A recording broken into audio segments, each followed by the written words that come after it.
एक बार फिर से प्रभु यीशु मसीह के नाम में आप सबको जय मसीह की। आज का दिन सचमुच हमारे लिए, मेरे लिए, आपके लिए और हर उस व्यक्ति के लिए जो प्रभु पर विश्वास करता है आशीष से भरा है।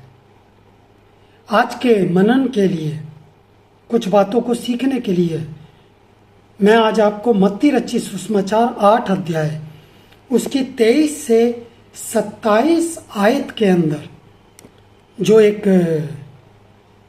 तूफान के विषय में बातचीत करती है, उसके विषय में आज हम लोग देखेंगे।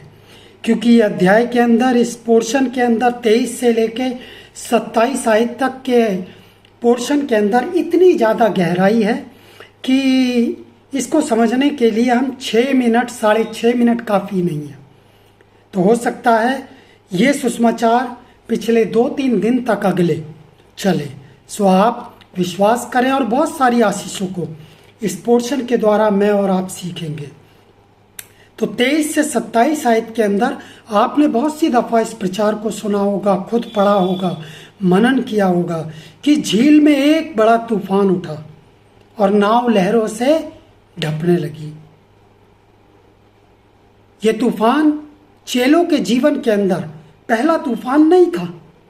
ये पहला तूफान नहीं था, क्योंकि यीशु मसीह के जितने भी शिष्य थे उनमें से अधिकतर मछुआरे थे। तो इस प्रकार के तूफान उनके जीवन के अंदर उन्होंने कई बार देखे होंगे, कई बार उन तूफानों का सामना किया होगा। और यहाँ पर लिखा है 23 आयत के अंदर 8 अध्याय की, जब वो नाव पर चढ़ा तो उसके चेले उसके पीछे हो लिए। कितनी आशीष भरी बात है।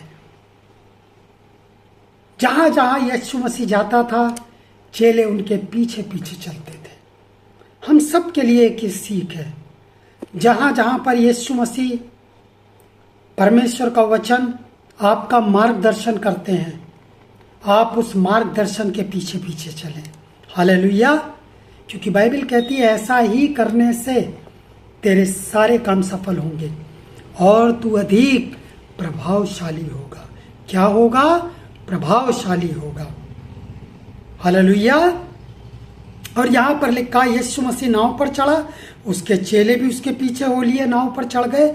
और देखो झील में एक बड़ा तूफान उठा, और ऐसा बड़ा तूफान उठा कि नाव लहरों से ढपने लगी और यीशु मसीह सो रहा था। तब उन्होंने पास आकर उसे जगाया और कहा, हे प्रभु हमें बचा, हम नष्ट हुए जाते हैं। उसने उनसे कहा, हे अल्पविश्वासियों क्यों डरते हो? और तब उसने आंधी और पानी को डांटा और सब कुछ शांत हो गया। तब चेले आपस में कहने लगे, ये कैसा मनुष्य है कि आंधी और पानी भी इसकी आज्ञा को मानते हैं। तो ये तूफान जब उठा, दूसरे चेलों ने कहा होगा, भाई यीशु मसीह को जगाओ। यीशु मसीह इस तूफान को शांत करेंगे। यीशु मसीह हमें बताएंगे कि हम इस तूफान के ऊपर कैसे विजय को हासिल कर सकते हैं। तो हो सकता है किसी दूसरे चेले ने कहा होगा, अरे नहीं, यीशु मसीह को जगाने की आवश्यकता नहीं है। यीशु मसीह को पानी का कोई अनुभव नहीं है। वो तो बड़े का पुत्र है। वो तो ये जानता है कि ये लकड़ी शीशम की है या देवदार की है, आम की है या इमली की है। तो उसे लकड़ियों की पहचान है।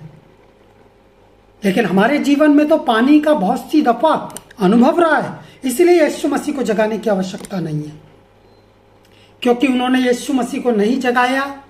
बाइबल कहती है, तू अपनी समझ का सहारा ना लेना, वरन संपूर्ण मन से यहोवा पर भरोसा करना।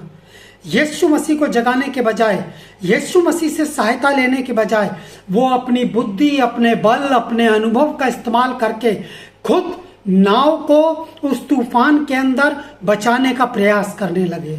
और परिणाम क्या हुआ कि नाव के अंदर और ज्यादा पानी आना शुरू हो गया। ये प्रयास कर रहे थे, लेकिन ये उस तूफान के ऊपर विजय को हासिल नहीं कर पाए। मेरे अजीजों, आज मैं केवल आपको इतनी ही बात बताऊंगा।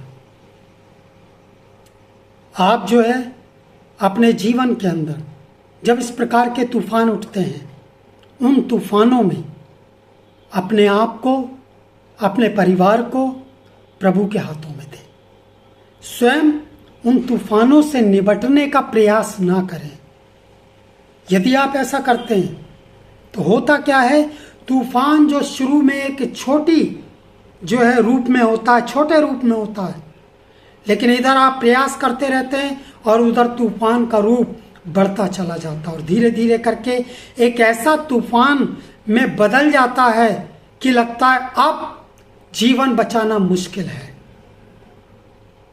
और चेलों के साथ भी यही हुआ। यहां पर लिखा है 24 आयत में, और देखो झील में ऐसा बड़ा तूफान उठा कि नाव लहरों से ढपने लगी और वो सो रहा था।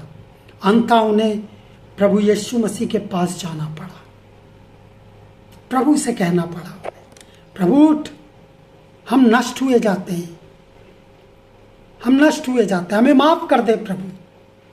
हमने अपनी समझ का सहारा लिया, हमने अपने बल का सहारा लिया, हमें माफ कर। तब प्रभु ने उस तूफान को शांत किया। हालेलुया। तो अपनी समझ का सहारा ना ले। अगर जीवन में कोई भी तूफान आपके आ रहे हैं तो उन तूफानों में झट घुटनों पर आ जाएं और प्रभु से प्रार्थना करें। प्रभु उन तूफानों को, इससे पहले कि वो तूफान जानलेवा रूप धारण करें, प्रभु उन तूफानों से आपको, आपके परिवार को बचा लेगा। हालेलुया। आगे हम 25, 26 और 27 आयत को कल के वीडियो में मैं आपको बताऊंगा, और हो सकता है कल के दिन भी पूरा ना हो तो अगले वीडियो में बताऊंगा। तो कल के दिन का इंतजार करें, प्रार्थना करें और मनन करें इसके ऊपर। हालेलुया। प्रभु आप सबको आशीष